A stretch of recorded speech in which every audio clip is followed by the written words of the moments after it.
Welcome everyone, and thank you for joining us. I'm Steve Hannon, the Executive Director of the QT Academy and your host for today's webinar. I'd just like first to acknowledge that today we're presenting from Awabakal lands and pay my respects to elders past, present and emerging, and to any other Aboriginal and Torres Strait Islander people who are joining us today. The Awabakal people have a proud history in education. Many people outside of Newcastle may not know that arguably the most important Indigenous intellectual of the 19th century, Birrabban, was an Awabakal man. And we honour his legacy at the University of Newcastle with the building that houses our nationally renowned Wallatuka Institute bearing Birrabban's name. We have quite a large number of people joining us on the webinar, so all microphones have been muted, but please don't let that stop you asking questions. Questions will be managed via the Zoom Q&A button and answered at the end of presentations. But don't wait until the end to ask your question. Type it in as soon as you think of it, and please use the thumbs up button next to the question to vote up questions. That will help us prioritise which questions are of most interest to the audience. We are recording the webinar, and the link to the recording will be sent out to all registered participants early next week. Just quickly, for those not familiar with the QT Academy, we are a social enterprise of the University of Newcastle, established to deliver high-impact, evidence-based professional development. If after the webinar you'd like to know more about quality teaching rounds, the quality teaching model, or any of the services offered by the QT Academy, please get in touch. We're always happy to talk to people about teaching. In today's webinar, Quality Teaching in Australian Schools, Lessons for Teachers, Leaders and Researchers, Laureate Professor Jenny Gore will unpack the findings and share the lessons learned from one of the largest programs of research ever undertaken in Australian education. After Jenny's presentation, our discussant, Matt Deeble, the education lead at the Future Evidence Foundation, will join in to help us understand how this work stands in relation to education research globally and its implications for education in Australia. It's now my honour to introduce our presenter, Laureate Professor Jennifer Gore. The Director of the Teachers and Teaching Research Centre and founder of the QT Academy, Jenny is a leader in education in Australia and internationally. With more than $33 million in external funding, Jenny's research is driven by the notion that all children should experience high-quality teaching. Her current agenda focuses on the impact of quality teaching rounds on teachers and students and the formation of educational aspirations during schooling. Jenny has received numerous awards and recognitions over her career, but we do have limited time. So just a few of the more recent highlights are, she is a fellow of the American Educational Research Association, a winner of the Engagement Australia Award for Research Impact, a fellow of the Royal Society of New South Wales, a fellow of the Academy of the Social Sciences in Australia, our Learned Academy, and in January this year was made a member of the Order of Australia. It is my great pleasure to pass you over to Laureate Professor Jenny Gore. Thanks so much, Steve, and it's just fabulous to see so many of you here. I have just pulled up the screen and I believe you can see it. Steve, would you mind a little nod or a thumbs up? That's terrific. Thanks, everyone. Yeah, it really is fabulous to be having this chance to talk with you about our research on quality teaching in Australian schools. And we're just so delighted that there are so many of you out there who are interested in this work. We actually had more than 500 people register, so we don't have that number with us, but we certainly have a large crew, and that's fantastic. We all know that schools are doing it tough at the moment. We have teacher shortages. We have concerns about the quality of student learning. We have concerns about student behaviour and attendance. And last year, or maybe it was even 2 years ago, I gave a talk on hope in education, because really hope is at the core of all we do. And what I've argued is, and I'm just trying to, there we go, is that we really need to find paths of action that teachers and leaders can take. And if we can find paths of action that have multiple positive effects, we're actually going to be in a better position. So improvement really is much more than just dreaming of a better future. We do need those paths of action. And it's really important to achieve our goals for young Australians, namely that we promote excellence and equity, and that we create young people who are confident, creative, successful lifelong learners and active and informed members of the community. What I'm going to do today is to just touch on the QT model and quality teaching rounds, partly because I know that some of you are new to all of this. For those of you who are old hands, if you can just bear with me for 5 minutes or so while I go through some of that background. I'm then going to talk very briefly about the prior research and then quickly get on to our building capacity for quality teaching in Australian schools research, which is what this is all about. I'll then talk about some lessons for teachers, leaders, and others, and then finally get on to some opportunities. So just if you weren't sure about when to really tune in and when not to, hopefully that sets you up for a little bit of understanding of what we're going to be doing. So the quality teaching model really is a broad model of pedagogy that's there for professional development. It addresses not only how we teach, but who we teach and what we teach. And I think that that's a really important part of understanding what we mean by pedagogy. It's summarized by these 3 dimensions: intellectual quality, developing a deep understanding of important knowledge; quality learning environment, ensuring classrooms that boost student learning; and just significance, connecting learning to students' lives and the wider world. What we know is that in Australian education, we've tended to do one of these at the expense of the other. And what we're arguing here is if we want to boost student engagement, boost student learning, we really need to make sure all 3 of these dimensions are high simultaneously. The details of the model are here. I don't have time to go into those. But what you see is that it deals with the treatment of knowledge. It deals with how students treat each other, how they treat the teacher. There are equity concerns in here. There are behavioural concerns in here. So it really is quite a comprehensive model of pedagogy. What we're looking for is high scores in each of the 3 dimensions. That doesn't mean that every element, every one of the 18 has to be high in every lesson. And that's, I think, one of the real strengths of this model, is that it is adaptable to what you're doing with your students at this particular point in time. Quality teaching rounds was just an approach that we developed to connect the quality teaching model to aspects of professional development that are already happening in schools and systems. So connecting it into professional learning communities and processes like instructional rounds. With the quality teaching model, we actually have a clear set of concepts and clear language for talking about practice. And because on each of the 18 elements, we code people on a 1 to 5 scale, it takes us to a level of specificity that just isn't possible when we don't have that kind of framework. The idea with rounds is that we really do connect teachers with each other and really empower teachers to understand this work and to apply it to their own classrooms. So with quality teaching rounds, it actually has these 4 elements where we have a discussion of a reading. It can be a TED talk, a YouTube clip, a policy document. We watch a whole lesson because we believe it's more respectful of teachers and of the teaching learning process to watch a whole lesson. Everybody codes the lesson on the 1 to 5 scale for each of the 18 elements. And then we have the extended discussion, which is not just about that lesson, but it's about teaching more generally. And all of that is done in a way that's confidential. So those teachers who are in the professional learning community doing the observation, the numbers that are awarded, if you like, they stay with the group, and they really are just a means to an end, that end being powerful professional conversations. What we've come to understand is that what underpins the success of the approach is that there is this shared model of quality teaching where teachers have a set of concepts and language for talking about their practice.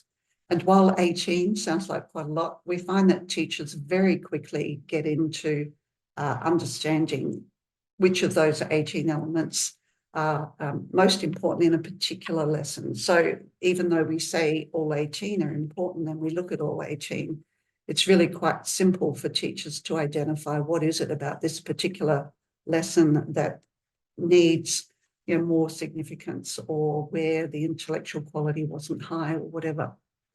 It's also, it provides sustained time for critical analysis of practice. What I didn't mention before is that before teachers do rounds, we run a 2-day workshop. And that's it. Once teachers have done the 2-day workshop, they're in a position to lead rounds for their colleagues.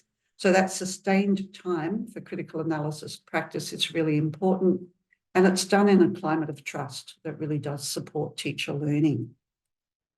Now, in terms of prior studies, we in 2004, so really 20 years ago, we did a study funded by the Australian Research Council with the New South Wales Department, where we really were just getting a snapshot of classroom and assessment practice. And basically what it showed is we needed to do better. It wasn't bad. It was just that we could do more. We could do better. We then did an ARC study. So again, Australian Research Council with the Parramatta Catholic Education Office to look at effective implementation of pedagogical reform. And that's where we trialled quality teaching rounds for the first time. We actually had 8 teachers in a group, not 4 teachers in a group, which is what we've moved to since. The ACT, Department of Education, then in 2012 contacted us. They loved this idea of rounds, but they said we can't possibly release 8 teachers for 3 years. And that's where we tried basically what we call design experiments, where we let teachers mess around with the edges, but there are some aspects of the model that were kind of non-negotiable. We had at least 3 people in a group. We've actually settled on 4 as ideal. We then had the New South Wales Department contact us, and they wanted to do a randomised controlled trial to look at the impact on teachers and teaching. And it was really only after that that the Paul Ramsay Foundation contacted us, and they said, we'd love you to apply for one of our grants. And that's where we have ended up doing these large-scale investigations of multiple questions. So that's the background. And what I want to do now then is go into what this project Building Capacity for Quality Teaching in Australian Schools was all about. Effectively, they wanted us to do a really substantial program of research. So we ended up, as I'll show you in a moment, with a whole lot of randomised controlled trials, but also other evidence as well. We did case studies, for example. We did school-based studies. They also wanted us to take quality teaching rounds to scale across Australia, if possible, and they wanted us to develop a business model. And as Steve said, that's where we have landed with the Quality Teaching Academy, which is a not-for-profit social enterprise. And I'll come back to scaling and business model in a little while. But this is what the project looked like. We actually did a couple of developmental evaluations, sort of pilot studies back in 2018. And then what we wanted in 2019 was 200 schools to come into the first of our randomised controlled trials. It's a huge number of schools to get involved, and we didn't get all 200. We only got 125. And you'll notice that the scale at the top then jumps to 2021. And I'll come back to that in a moment. What we know with randomised controlled trials, though, and for those of you who are unfamiliar with them, is that they actually give you evidence that you can say, you know, we have strong evidence that this thing, quality teaching rounds, is making a difference for student achievement. And so with the 125 in 2019 and the 80 in 2021, we actually managed to get our cohort of 200 schools. In 2021, we also started a fully digital trial. Now, what that meant is that the teachers never came together and they never met face-to-face with us. They did, in most cases, it would be 4 teachers, 1 per school. They did the 2-day workshop online, and then they did their rounds as a group with people recording their lessons and making them available to the rest of the group to look at, to code and to discuss. And what we found there is really significant in that it also produced significant impact on student achievement. With the Queensland study, it was actually done independently. So that meant we weren't doing this research ourselves. We had the Institute for Social Science Research at the University of Queensland do the research. They got 58 schools in the first year, and in the second year, 42 schools. So we had 100 schools in total in that study. We also, in 2022, had the Victorian Department look at a trial. Unfortunately, we just didn't get enough numbers, either in terms of schools or teachers and students, to be able to show that it made a significant difference. Excuse me, I just need water. We also, as you can see here, did longitudinal analysis, particularly around questions of implementation and sustainability, which was really very important to have. We did really detailed case studies with 12 schools across different states and sectors. And then in the last couple of years, we really moved into our partnerships approach of working with specific schools, particularly those serving disadvantaged communities, to look at the difference that it might make in those schools. So that just gives you, I guess, a bit of a sense of the entirety of the project. Simultaneously, we had a bunch of other things going on. So we did a study, for example, in hospital schools. We did a study with casual teachers and so on. But I've just sort of hit the main things there. I mentioned that this all happened during COVID. There's our original study design. We were going to follow them up for 3 years afterwards. We had to move to the split cohort when we didn't get the 200 schools in the first year. And the reality actually looked much more like this. And that's not even counting some of the floods that we saw. We were actually able to use the data in 2020. So we had almost completed our baseline data collection in term 1. We actually were able to get back into most schools in term 4 to collect end of year data and to look at the impact of COVID on student learning during that period. It was actually some of the first evidence published worldwide. And so that was a nice sort of, I guess, unexpected outcome. And it was really nice that we didn't have to waste all of the evidence that we collected in the schools at the early part of 2020. I will just say, while this is up here, we did 12,000 hours of data collection in schools in term 1 of 2019. That meant sending research assistants all around the state. And yeah, it was an incredibly big initiative. Nonetheless, we did manage to collect a whole lot of data, which is really exciting. And I won't go into any of that, but it just gives you a bit of a sense of the kind of scale that we were working at. And it really was quite unprecedented to have this kind of volume of material. What did we find? Well, we found, first of all, positive effects on student achievement. And that's incredibly important. Randomized controlled trials are very messy in schools. You have classes, students within classes within schools. And what we had to do was to match schools so that they had the same kinds of variables. They were same kind of ICSIA, same level of males and females and so on. But what we did was we matched them. What we found was that in 2 subjects, in both maths and reading, the students whose teachers had participated in quality teaching rounds did better. What I mean by that is that their results were 25% better than those in the control group. And that's with data collection in term 1 and term 4. So really it was probably about 8 months in between. Their teachers would have done quality teaching rounds workshop at the start of term 2, and then they just taught. So when I'm talking about these results, it really was just one experience of quality teaching rounds that teachers had. When we say rounds, if we've got 4 people, that's 4 days of their time coming together to observe one teacher each day and go through that process that I mentioned at the start. We did test for science and we didn't see any significant effects on science. There's a whole lot of reasons that might be the case. As I said, getting RCT evidence of impact is incredibly challenging and actually quite rare. So to have it in maths and reading, not necessarily in the same study, but at least to have it in maths and reading is very, impressive. We also saw that the improvements in student achievement were possible in both, were evident in both years 3 and 4 and in years 5 and 6. In the Victorian study, we were focused on year 8. And as I said, we just didn't get enough data to be able to even analyse it properly. We also saw significant effect on student achievement in both New South Wales and Queensland. And that was really important to us, given that New South Wales had the quality teaching model in place since 2003, and most teachers were somewhat familiar with it.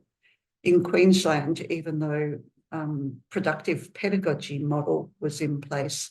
It was much newer, if you like, to teachers. And so to get that result with the independent study was really powerful. We saw significant effects in both the face-to-face mode and the fully online mode. And that's really important. As we said, we know that this is such a vast land and that there are many, many teachers in those small, rural and remote schools. And so it was fabulous to be able to demonstrate that we could see the effects of quality teaching rounds on teaching and therefore on student achievement in those environments. We also saw significant effects when I led the workshops and when, as one of the people who was involved in the development of the quality teaching model and one of the key people involved in the development of quality teaching rounds. But also, and ever since then, really, so since 2019, our workshops have been led by our quality teaching rounds advisors, who are people who are pretty fresh out of schools, and they have spent quite a lot of hours in training with us. And then finally, the positive effects also with the independent trial that was conducted, as I said, by the Institute for Social Science Research at the University of Queensland. In some ways, it's quite important, I guess, to have an independent trial. It just shows that, even when someone else is doing it, we're still seeing these kinds of positive effects on student achievement. Pretty exciting stuff, really, to get those kinds of results, as I say, on student achievement. In terms of teachers, we saw improvements in the quality of teaching. And yes, that's using our model of quality teaching. The fact that they went on to improve student achievement shows that whether it had an effect on the quality of teaching as measured by our model or not, the issue is that it really did have an effect on student achievement, and that's incredibly important. We also saw positive effects on teacher morale, and we know that that is, again, such an important issue right now, especially with the teacher shortage, and I guess everything that's happened since COVID. We saw positive effects on teacher efficacy, and when I'm talking about positive effects here, I'm talking about measurable effects, effect sizes, if you like. Some of this now then turns to the qualitative data, though, where we saw massive improvements in teacher confidence. And that was as true for experienced teachers as it was for those who were earlier in their careers. We saw big improvements in teacher collaboration and collegiality, and also overall in school culture. So to get that whole set of effects from literally some teachers going to the 2-day workshop and then working for 4 days with their peers, it really is quite rare and, if we like, unprecedented. Kinds of things teachers said are like these, really. Andrew, a deputy principal teaching about 20 years, said, "It's the first time in my career I feel I'm actually teaching students. Until now, I've just been giving them work to do." But it's a real sense here of how it changed his perception of what it means to teach well.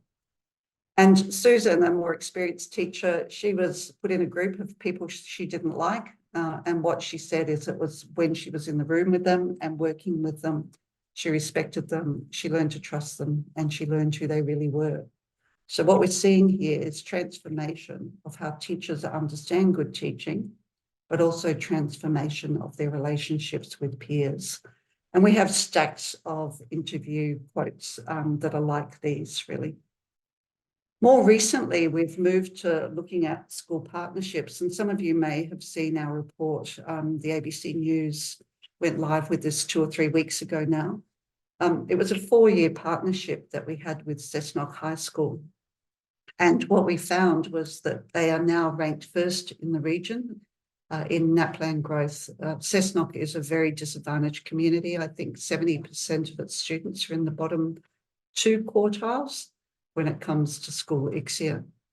So now ranked first in the region and 11th in the state for NAPLAN growth. Their HSC results have improved by 50%, and their behaviour and attendance have improved really dramatically.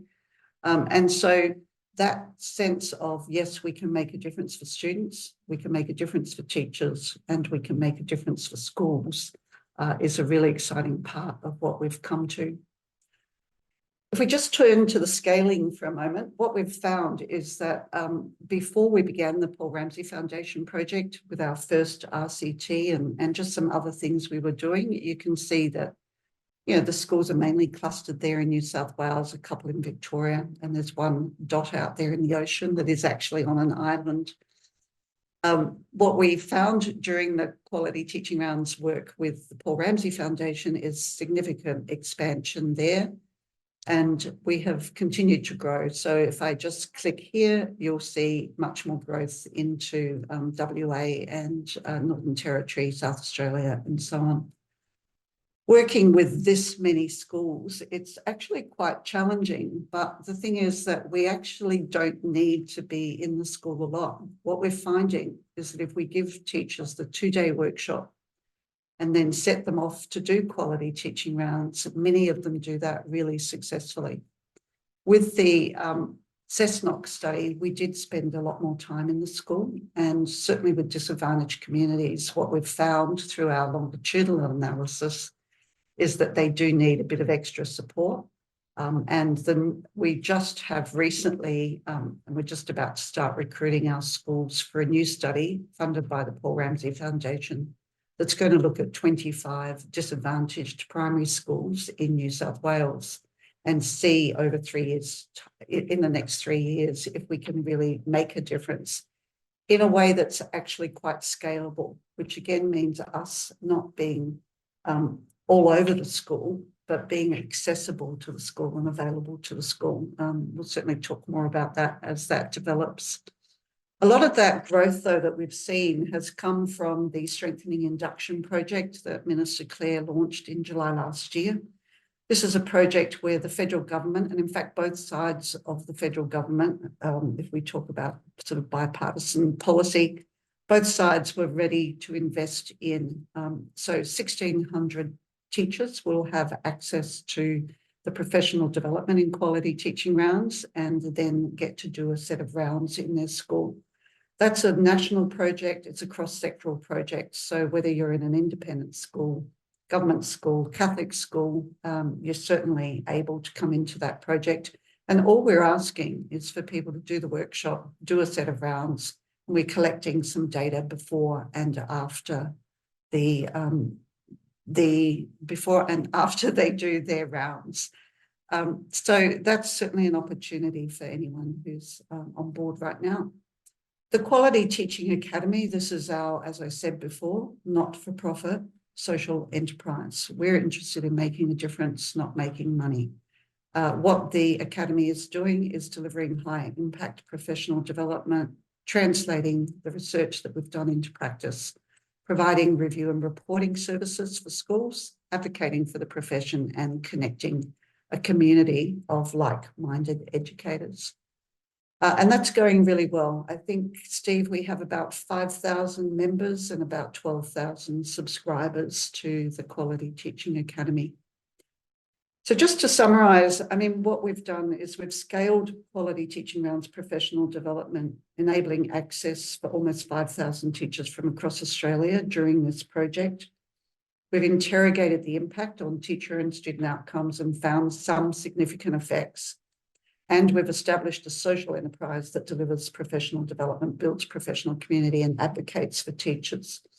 So that's all, really quite humbling, I guess, to have arrived at that point where we've managed to do all of that, despite COVID and everything else that was going on.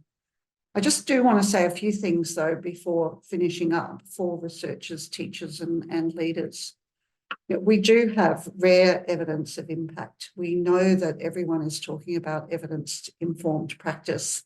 Not many people have randomized controlled trial evidence, and that this is really something that I think does set us apart from others, and it's really quite crucial.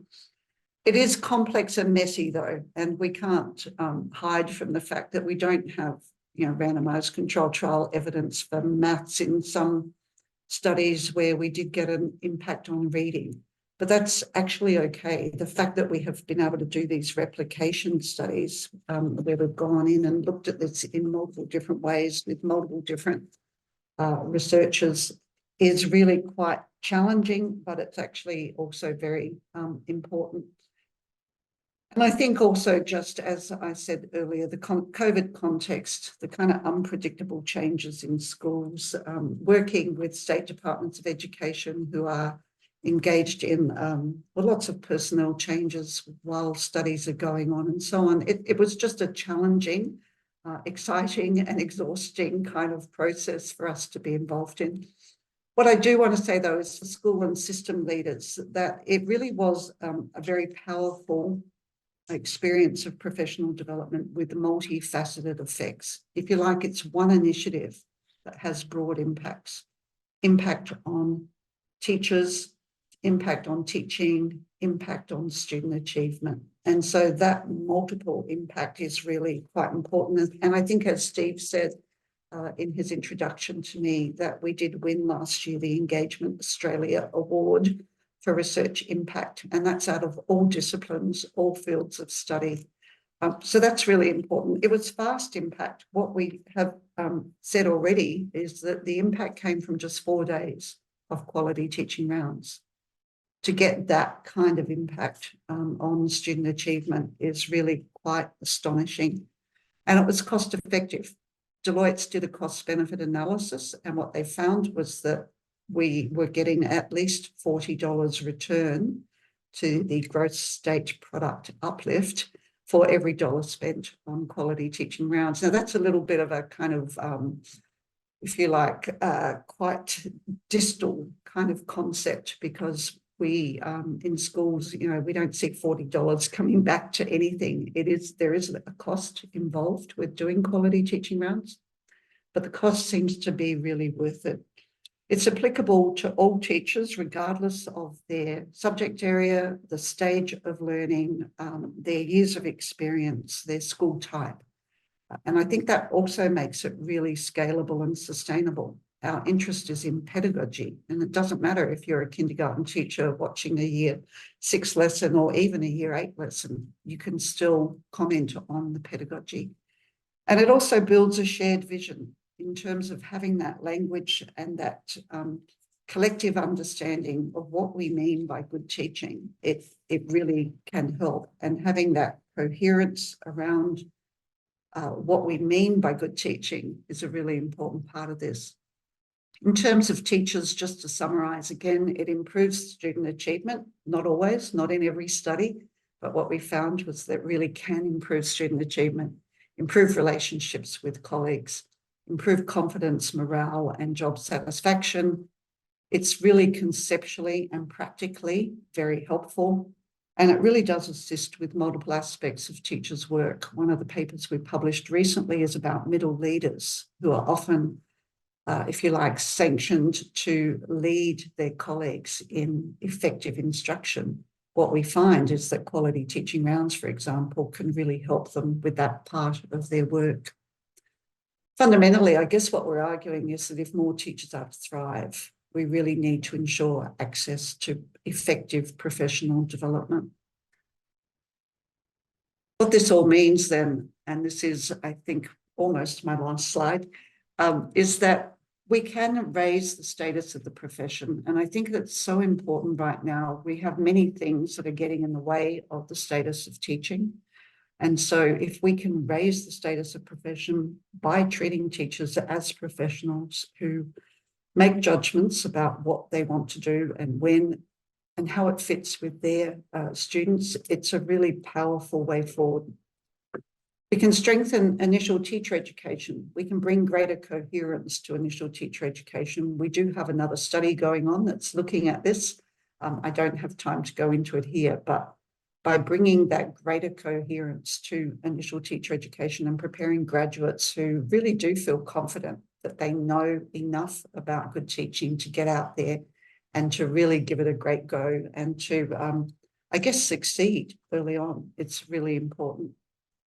We can improve retention in the teaching workforce with this. If teachers are feeling that they have greater job satisfaction, greater morale, and so on, it can keep people there who were thinking of leaving. And we've seen that at both ends of the experience spectrum. We've seen that with early career teachers who thought maybe this is not for me. We've also seen it with very experienced teachers who perhaps are a little bit over it. And what quality teaching rounds has done is to re-energise those teachers. It can certainly support teacher and student wellbeing. What we're seeing, as I said, with teacher morale and burnout, which are factors that we have looked at, we see that they are decreased. When teachers are happier, their students are likely to be happier. When teachers are feeling better about their jobs and themselves, we're going to see those results with students.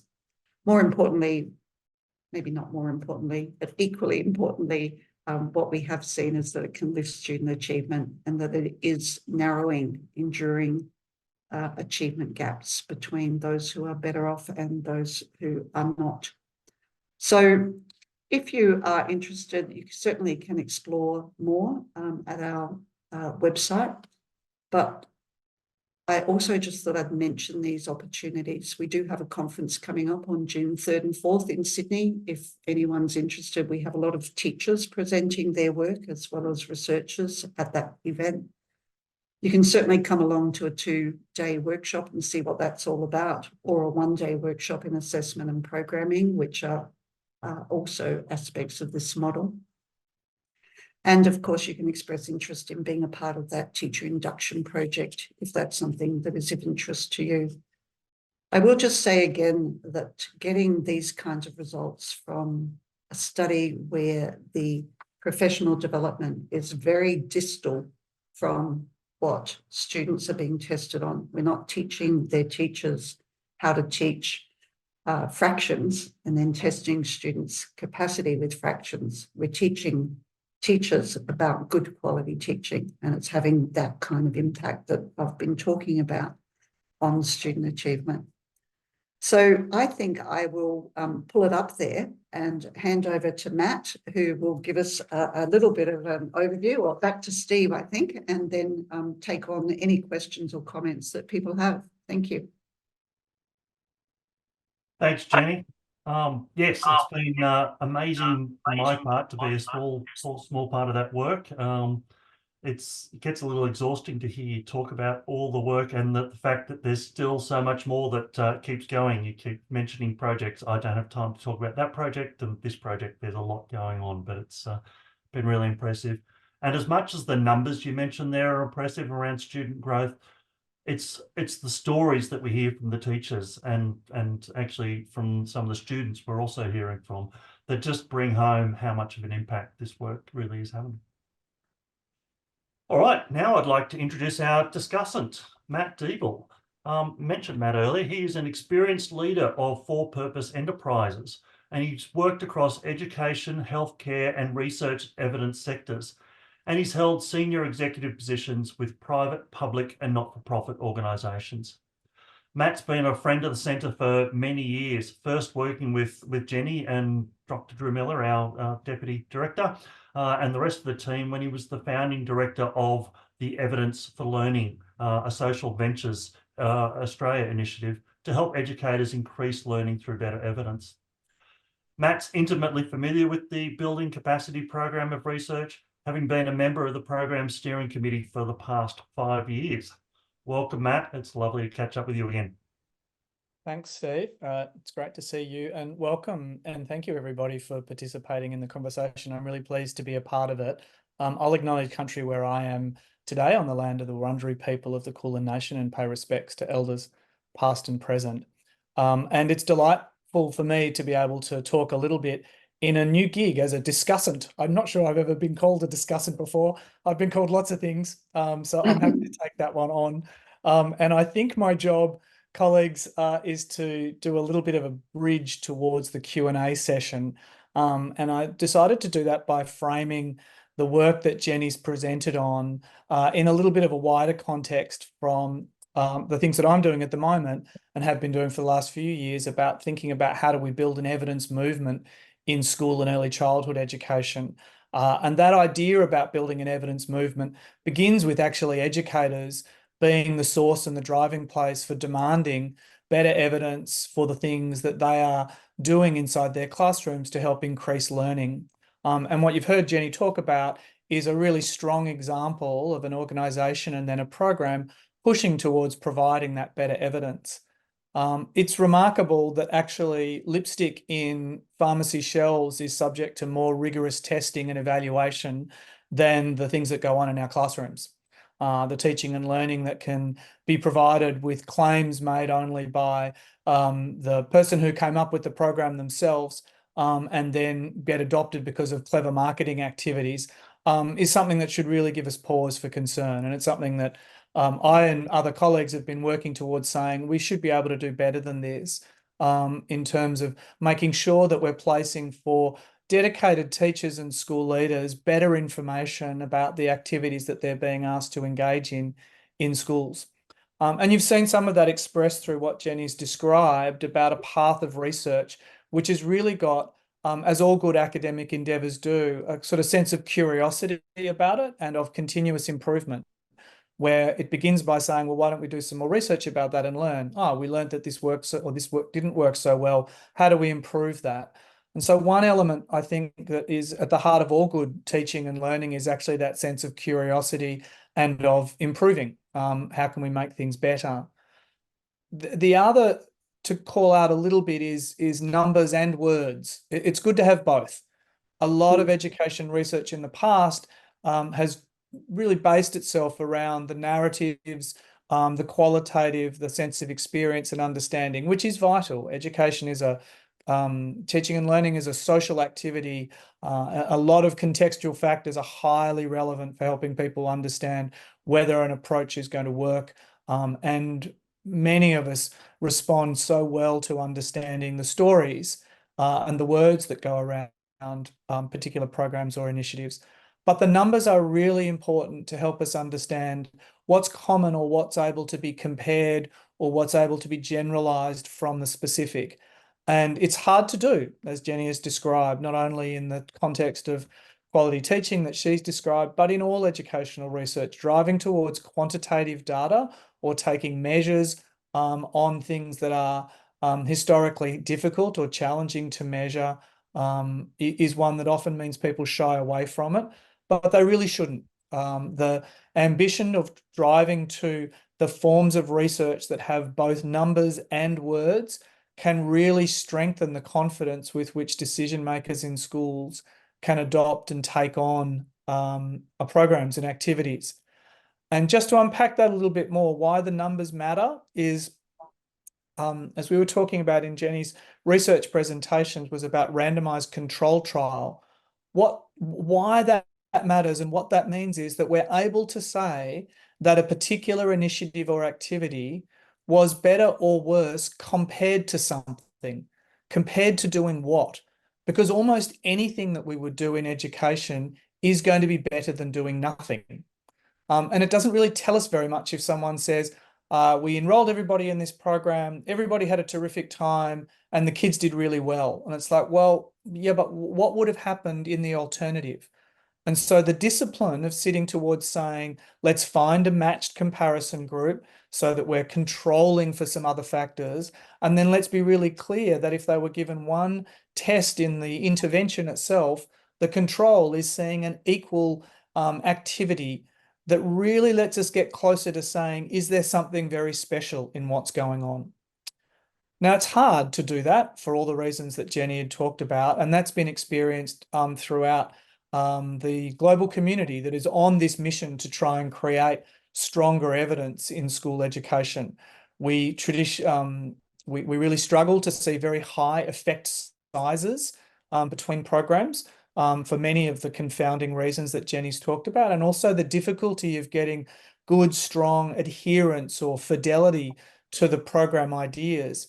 That doesn't mean that the activities themselves are a failure, but it does tell us how much attention we need to pay to getting things right in just the right way to see the effects that earlier research might have suggested it could occur. So it's difficult work, and you have to have a really good sense of ongoing commitment and openness to the challenge. And really, this idea of us leaning in towards better quality research is part of an international movement of creating and sharing better evidence of programs and practices.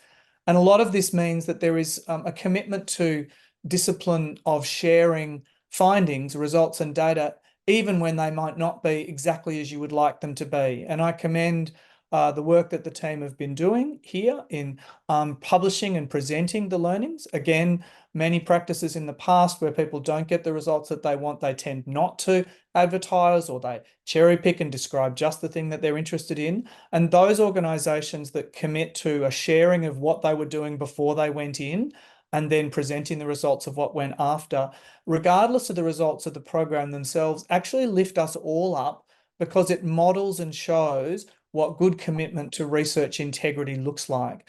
And there are pockets of this sort of behaviour occurring all over the world. I've been lucky enough to be involved in some groups, including the Education Evidence Network, which is a collection of international organisations from different parts of the country, around the world, participating in trying to raise the standards.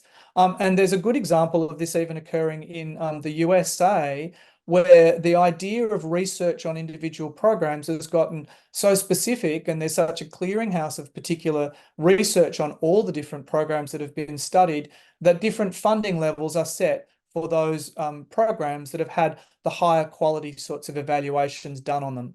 Now, again, I'm not saying those things are perfect, but it does all provide a much richer tapestry for educators to be able to draw on when they think about what's going to be right to do in their context. And so here in Australia, this movement of heading towards teachers being able to demand and ask for better research, I think is really shifted in the last little while, last 10 years. And so this movement towards educators demanding the right kind of research is what we're seeing.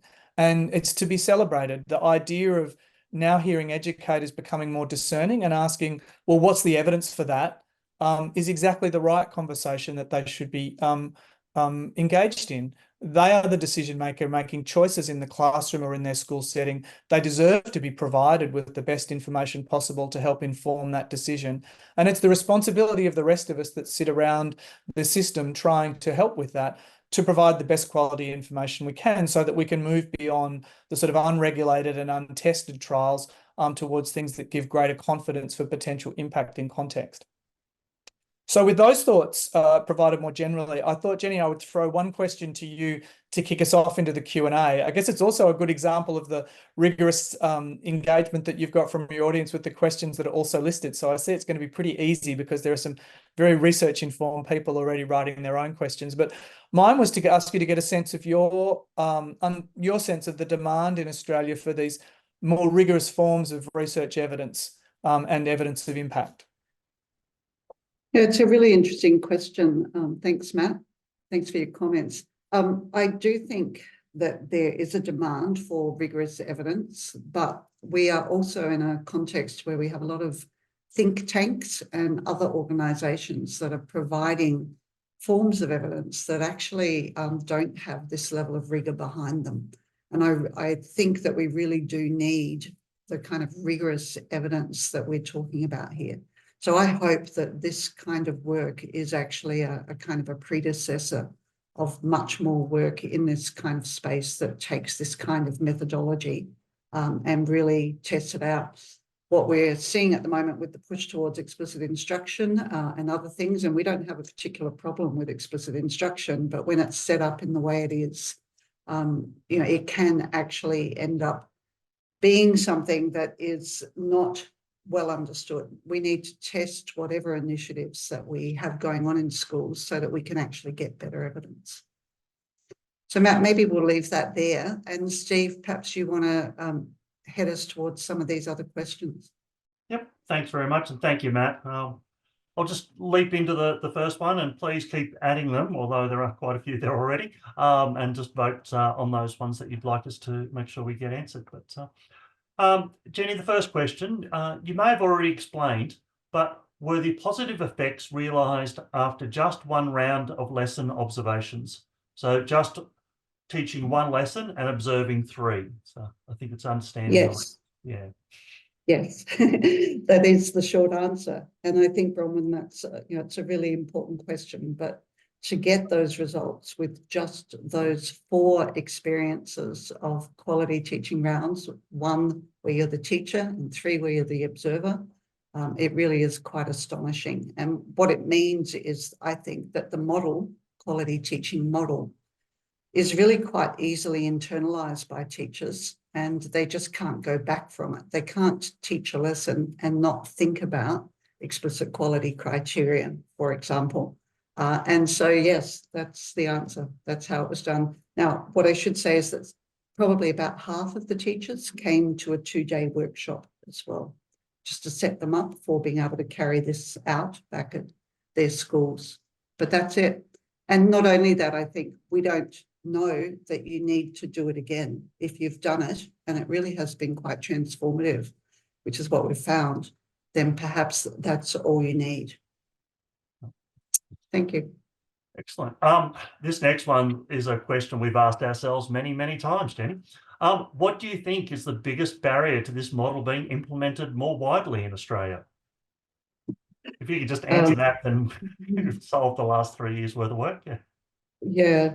I think at the moment we do have state departments of education in particular that have their own agendas. And I think that what we really need to do is to get the evidence that we have and its quality understood by people so that they can really see that what we have created here is something quite unlike a lot of the other things that are being promoted at the moment. So I think that's really the major barrier is getting that level of awareness and understanding of what it is that we've got and therefore what it could do to really change the profession. The next question, Jenny, is again one of those projects that you mentioned that we're doing that don't have time to talk about. So now we get a chance. How might your research change initial teacher education, or do you see it as more helpful for the workplace?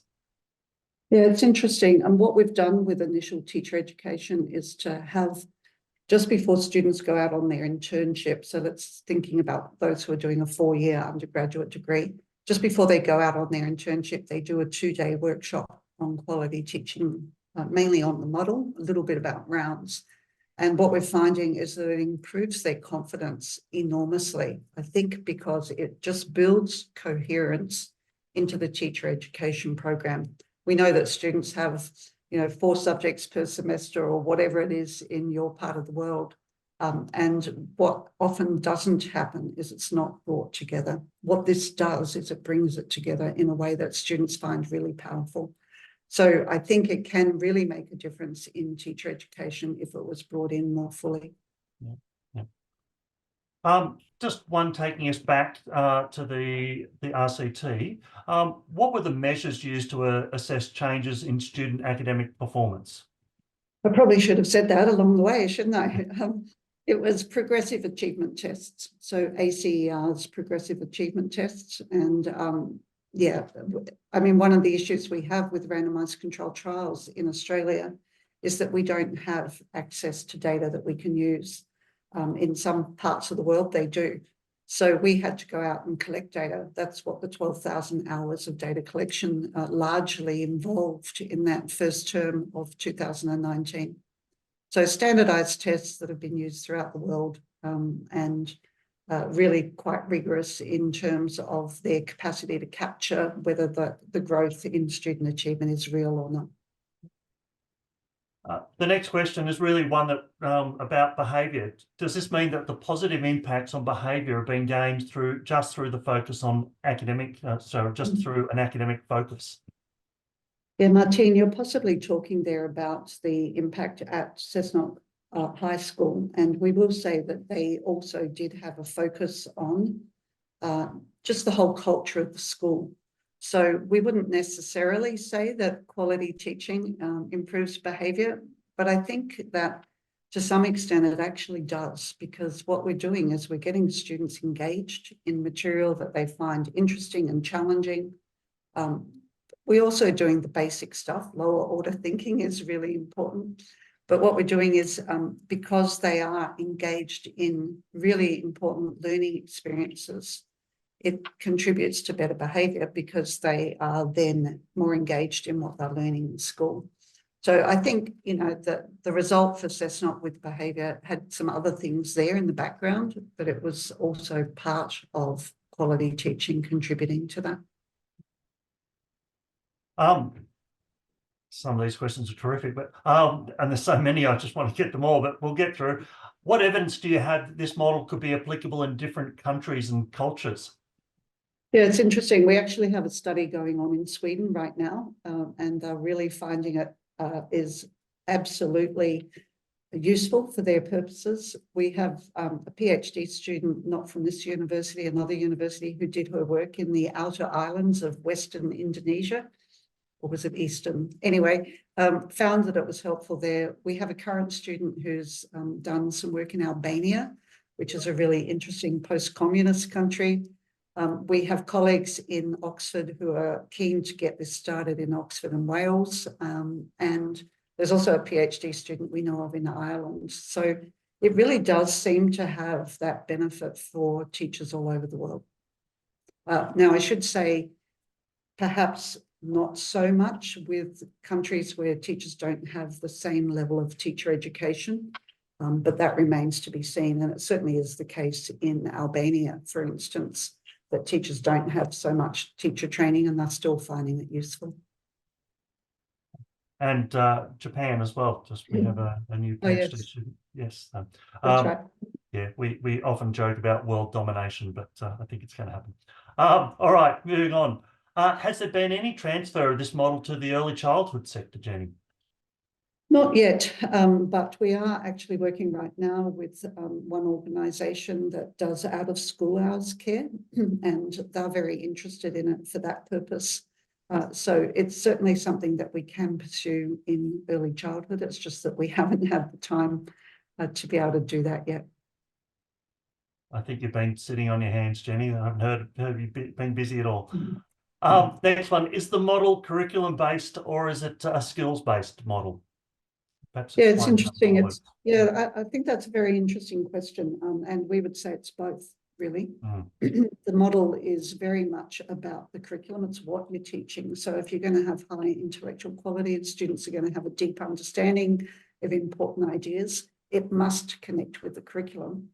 But it's also, to some extent, skills-based, because, a skill like even higher order thinking or substantive communication, just to use a couple of elements of the model, require that teachers are attentive to these things and are able to take their students into those spaces. I think what's really important is the model is quite agnostic on the approach to teaching. So you can be delivering teaching using explicit instruction, using inquiry-oriented modes of instruction, and still lift the intellectual quality, the quality learning environment, and the significance. And I think that's where our model is quite different from a lot of others. It's about the quality of the teaching and learning experience that students are having. Another question about context. Do you have any evidence related specifically to students with disability and changes in their outcomes? Not so much from this study, but certainly the study that we did with the ACT in 2012, they did have a number of students who were disabled, and they found the model still really helpful for thinking about their practice. I think that's probably all I can say there, Steve, although I should just say that our most recent work with, I forgot this even, we've been working with one school that caters for students with serious behavioural kind of concerns. And what they found was that the approach really changed teachers' attitudes towards their students and what they could achieve there. So the short answer is yes, we do have some evidence that it makes a difference for those students. All right. Also, was there any difference in teacher validation of the QTR project between primary and secondary teachers? I think this one's an important one to address. Yeah, I'm not really sure what you mean there by teacher validation, but what we certainly found was that while some of our studies have been done in primary schools, some of the earlier studies were certainly with secondary teachers. And what we found, particularly in that 2014-15 trial that we did with New South Wales Department of Ed, we found that both primary and secondary teachers similarly grew in terms of their quality teaching. And we've also done a lot of work with high schools as part of partnerships programs that we've carried on as well. So and seen similar effects on teacher on the teachers there. So this next one, I'm glad you can read it, Jenny, because it is a longer one, but I think it's really important to go through Veronica's question there. Just commenting on any measures to mitigate against workload intensification regarding to QTR. The documentation, the number of rounds expected to occur, just generally the load that teachers are already under a lot of pressure. Does QTR add to that? Yeah, I think arguably that it does add, but it also helps, because what teachers are doing when they do quality teaching rounds, it's coming up with ways of practicing that actually contribute to their practice, in a sense that they can quite quickly come to a new understanding that actually helps them to not just get through the curriculum, but to see ways in which they can ensure the intellectual quality, the quality learning environment, and the significance. We do have a whole bunch of documents that can help people if you are struggling to find time to engage in this kind of an approach. But I think in general what it does is that it gives teachers the kind of language and concepts that they can work with to improve their practice in ways that are actually eventually, maybe not even eventually because it happens quite quickly, can actually help them to teach more powerfully, even if they don't have a lot of time to do the preparation. Now, Jenny, we have just ticked past the 5 o'clock, our official closing time, but we still have well over 100 people on the webinar, so people hang around. Tom has informed me in the background that he has kept all the questions, and we will attempt to get answers back to everybody. But perhaps if I can beg your indulgence for 2 more, Jenny, and then we'll Okay. wrap up. All right. Yep. Now that you have a lot of quantitative data and studies, what kind of research do you see as the most needful, helpful, interesting into the future? Yeah, it's a great question. And I do think the study that we're doing next with the Paul Ramsay Foundation funding and the induction project with the federal government are 2 of the kinds of things that we really want to do. So we want to see what kind of difference it can make for beginning teachers. We think that beginning teachers working with their more experienced colleagues, which is what the project does, will enable them to, I guess, feel that level of confidence and efficacy straight away in their careers that keeps them there, and not just keeps them there, but keeps them thriving. So I think that's really important. And I also think this work with schools and how we can turn around whole schools is also an incredibly important part of what happens next. We don't need to do more randomized controlled trials, really. We know that sometimes they'll work and sometimes they won't, but to have the kind of evidence we have from now 3 different RCTs, it's actually quite substantial. Okay, last one. Is it possible to provide simultaneous partnerships with many more schools, as was done with Cessnock?